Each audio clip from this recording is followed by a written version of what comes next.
Today, Veterans Day, it is our privilege to honor the sons and daughters of America who have answered the call to serve our nation. We are blessed to have Technical Sergeant Hope M. Tucker and Senior Airman Kevin D. Tucker join us today as our honorary speakers. This daughter-father duo are both graduates of Grantsburg High School and have proudly answered the call to serve our country. Sergeant Hope Tucker entered the Minnesota Air National Guard after graduation and has served multiple active duty missions, including deployment in 2018 to All You Need Air Base in Qatar, supporting Operations Inherent Resolve Freedom's Sentinel, and 2022 again to All You Need Air Base as a senior medic in support of Operation Inherent Resolve and Spartan Shield. Throughout the pandemic of 2020, Sergeant Hope Tucker served the state of Minnesota through testing at nursing home facilities, as well as providing assistance for their staff. During that year, she also completed her Bachelor's of Nursing degree through Mankato State University. I encourage you to read Sergeant Hope Tucker's biography. She is decorated with several awards, ribbons, and medals, including being named the 133rd Operations Group Non-Commissioned Officer of the Year. Now turning my attention to Senior Airman Kevin D. Tucker, known to many of us as Duke, who enlisted in the U.S. Air Force after his graduation from Grantsburg High School. He reported to Lackland Air Force Base in San Antonio, Texas for basic training. Later, he served at Shepherd Air Force Base in Wichita Falls, Texas, where he received technical training as a telephone and data circuitry specialist. Senior Airman Tucker's service includes serving at the 392nd Communications Squadron at Vandenberg Air Force Base in La Polk, California. At that Air Force Base, he supported over 680 A-10 aircraft through a temporary duty assignment to support the 354th Tactical Fighter Wing at King Fahd International Airport during Desert Shield Desert Storm. Duke completed his service to the U.S. Air Force in 1992 and currently serves the Grantsburg community in many ways. Please help me welcome Technical Sergeant Hope M. Tucker and Senior Airman Kevin D. Tucker.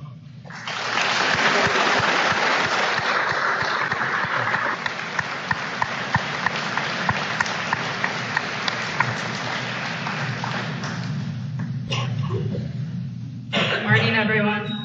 It's so fun to be back in town to speak for Veterans Day, and it's even more special that I have the opportunity to do it with my dad. My parents can attest to the fact that even as a little kid, I knew I would be in the military.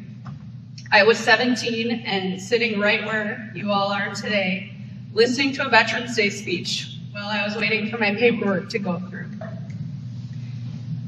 When that moment finally came, I raised my right hand to join, and I was off. Looking back, I was so excited that that day had finally come, but I had no idea what the future would hold for me. I owe every success and achievement I have had in my life so far to my decision to be in the Air National Guard. I think especially when young people make the decision to join the military, they choose to do so because of money, education, their home life, or just because they want to be a part of an organization that's bigger than themselves.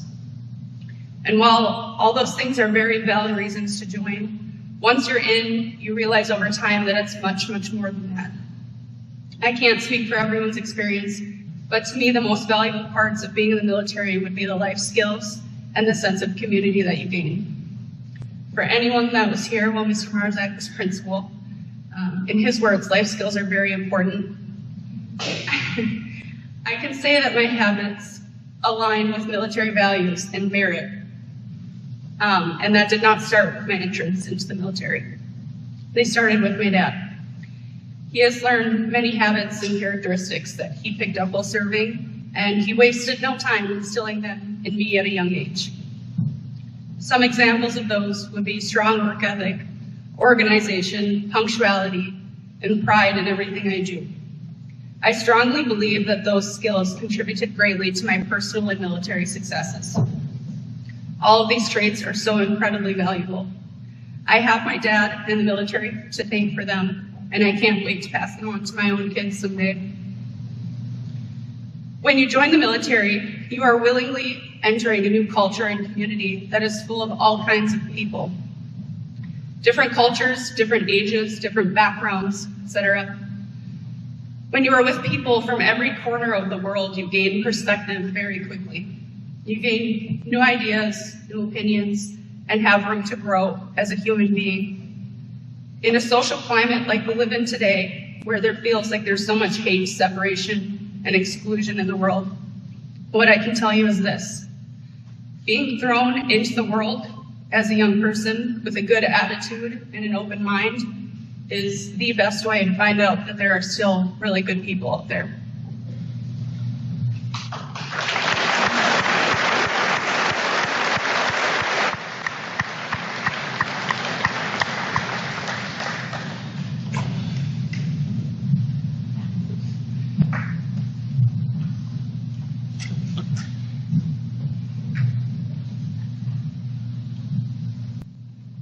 Good morning, everyone.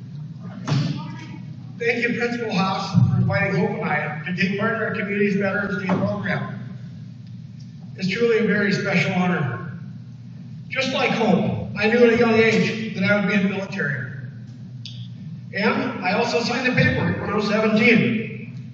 I would have never guessed back then that I'd end up marrying the girl that I chased around in our own elementary school playground, or taking part in the Veterans Day program here at the school alongside our oldest daughter, Hope, with our youngest daughter, Olivia, in the crowd, who recently accepted a fourth-grade teaching position, is working hard towards achieving a master's degree in special education. Roxy and I are truly very proud. I was a kid that received 3 swats from Principal Bill's staff in junior high for fighting. I was also suspended from this high school for 3 days for the same. I was a pretty good kid, but one would have to admit it's a pretty good turnaround to be here in front of you today. I have to say that I've always sort of wondered how I was suspended for 3 days, but was still recognized for having 4 years of perfect attendance in high school. But I guess I was probably still deserving, since I only missed 2 days of school between kindergarten and graduation. 1 day for each of my grandfather's funerals. At any rate, I'm not absent today either, and I was here on time. I'd say that Hope and I have much the same take on not only making the decision to serve, but also the life lessons we gain in being able to work with a very diverse group to solve problems, even while under tough circumstances. My parents, who are here today, raised me to have what I feel are good core values, with emphasis on having a strong work ethic and being responsible for my actions. I spent a lot of time as a young kid on Trent Johnson's grandpa's farm, working for him. The school system here in Grantsburg provided me with a pretty good education, which included technical classes, which we called shop classes at the time. Those courses and teachers, one of which posted our flag here today, guided me and set the example for me, and actually led to do what I do today for a career. I then had off to basic military training in San Antonio, Texas, then went off to technical training in communications at Shepherd Air Force Base in Wichita Falls, Texas. I worked very hard there. I graduated as an undergraduate and was selected for additional training having to do with secure combat communications. There was no question that my time in the service showed me I could work with anyone, accomplish anything, and could live the rest of my life wherever I chose to.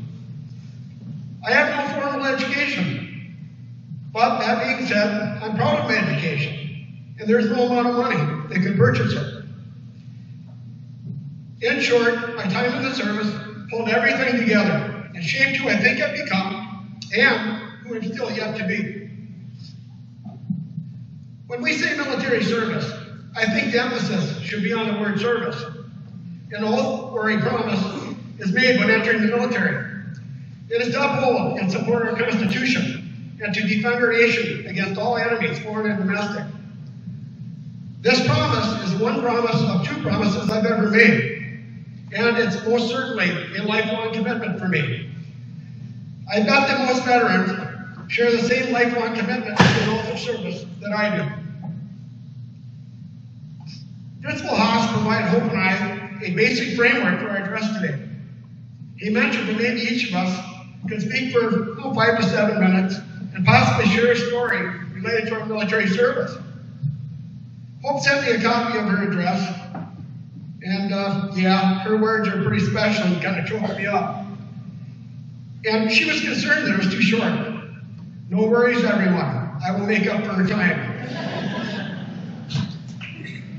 Hope mentioned, she's very positive, but she mentioned our nation's social climate right now. That helped me determine what story I share with you today. It's a true story, by the way. Before I start my story, let's remember that it has now been over 30 years since my story started. Today, Hope makes her way back and forth to the base for duty. She's told me that it's recommended that you not wear a uniform in public areas like gas stations and grocery stores for security reasons. We are at a point in time where Hope and I can take the same oath to protect a way of life for the very people that may want to harm her. It doesn't make sense. While in contrast, the beginning of my story starts when I was about the age of some of the oldest students in this room. So I want you to pay close attention to what I have to say. As I speak of my travels, envision me wearing this hat right here. I think it probably is the hat I wore, to be honest with you. I wore this cover as part of my uniform proudly. I was toting a kit flyer bag with roughly 100 pounds of gear in it. I carried a fully automatic M16 assault rifle and had 120 rounds of ammunition with me. While on civilian aircraft, the ammunition was required to be in the kit flyer bag. It couldn't be on a person, and obviously not in the rifle. At that time, my home unit, nor I, had any idea what the conditions might be when I arrived at the theater of operations. And honestly, I can't remember one person looking at me sideways while I traveled. I just came back from Florida last week. I think we all know what it's like to fly now. In December of 1990, I received orders to deploy in support of Desert Shield and Desert Storm. This is the first conflict our nation was in since Vietnam.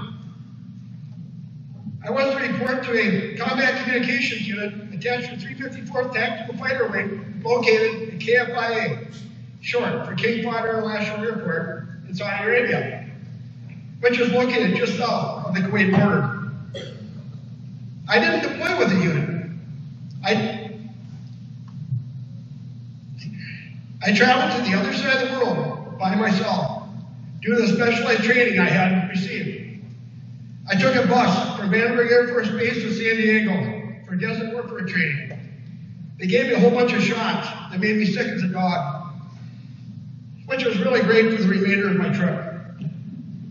From San Diego, I took a bus to Los Angeles, then a civilian flight to Chicago, another civilian flight to Philadelphia, a bus to Dover Air Force Base, then military flights to England, Germany, Turkey, to Riyadh, Saudi Arabia, then a final flight to Dhahran, Saudi Arabia. Once off the plane to Dhahran, I hustled to line up a short flight north to KFIA, but learned that I had just missed one, and the next flight was 2 to 3 days out. It was suggested that I check for supply trucks heading to KFIA. That sounded good to me. So away I went to check that option out. Sure enough, there were several supply trucks that needed to be driven to KFIA, but none were headed out soon due to the lack of drivers. I let the sergeant know that I'd be happy to drive one of those trucks. He then asked for my vehicle operator's card. I didn't know what that was. I didn't have one. I let him know that if he could somehow get me into that truck, I could safely drive it and get it to where it needed to be. He looked at me funny for a second, then he immediately asked, "Where are you from?" I proudly said, "Wisconsin." He says, "Are you a farm kid?" I said, "Pretty much." He pulled out a card and wrote on it for a while, handed it to me, and then got me in the truck with directions. As part of the directions, he mentioned how important it was that I stop and fuel up on the way, and then told me just to nod my head yes to the Saudi Arabian fuel attendant who would be fueling my truck. The sergeant also mentioned that the Saudi fueling the truck didn't have a tongue. I wasn't so sure that I heard him right, but I got on the road, stopped for fuel, and by George, that sergeant was right. That fuel attendant did not have a tongue. Turns out that after I made it to KFIA, I ended up fueling up at that location many times while deploying communications equipment and maintaining that equipment out in the middle of the desert. I never learned the gentleman's name, but he always greeted me and others with a huge smile and seemed to be very positive. What I did learn about that gentleman was that his tongue was removed for speaking out in some way that wasn't acceptable. Saudi Arabia doesn't recognize free speech, and certain speech at that time had tongue removal as a punishment. When I consider our social climate and the divisiveness these days, it seems like it has a lot to do with us exercising our freedom of speech, which we all know covers printed materials, social media, violent video games, and a gobble of other things that probably aren't always used in a way that considers the after effect of the individual decisions that are made. I've never regretted my actions, which led to me receiving the swats and suspension I did from school that I mentioned earlier, because I did the right thing. However, I've often thought about that Saudi fuel attendant. I've never given thought to what his name might be, but I've always wondered if he regretted what he said that caused him to lose his tongue. Or did he smile so huge all the time to show off how proud he was to have said what he needed to say, even though it costed him his tongue? Being it's Veterans Day, I'll remind folks that it isn't the preacher that provides the freedom of religion, and it sure isn't our politicians or government that provide our freedom of speech. It is our veterans who are made up of all races, ethnic backgrounds, religions, both males and females, all having diverse political positions, who provided our freedom. It's up to each one of us to think about how we go about exercising those freedoms. That's what goes back to the emphasis on the word service. You don't need to be a veteran to have respect for others, to be patriotic, or to serve a greater purpose than yourself. There are so many ways to service and maintain our freedom. It starts with being accountable for our own actions and being considerate of others. It's really unusual to hear my daughter Hope talk about social climate and divisiveness and that sort of stuff. That's why I shared the story I did. It'd be really great as a society if we can turn it around. In closing, I'll say I asked the members of our Legion Post if they wanted me to share a specific message or topic while I have the podium today. It was mentioned that I should speak about showing respect for our flag and national anthem. While each and every person has the freedom to desecrate, dishonor our flag, let's remember that our flag doesn't belong to any group, organization, political party, or government. It belongs to the people. It represents the freedom we all enjoy. That very freedom came at a huge cost, and will continue to. Our flag should always be flown and displayed with pride and respect. When our flag approaches during a parade, or is presented retired during programs like this, it's appropriate to stand up if able, remove your hat, place your hand over your heart, and provide it with the respect it deserves. Thank you so much for your time today. Have a great rest of your day.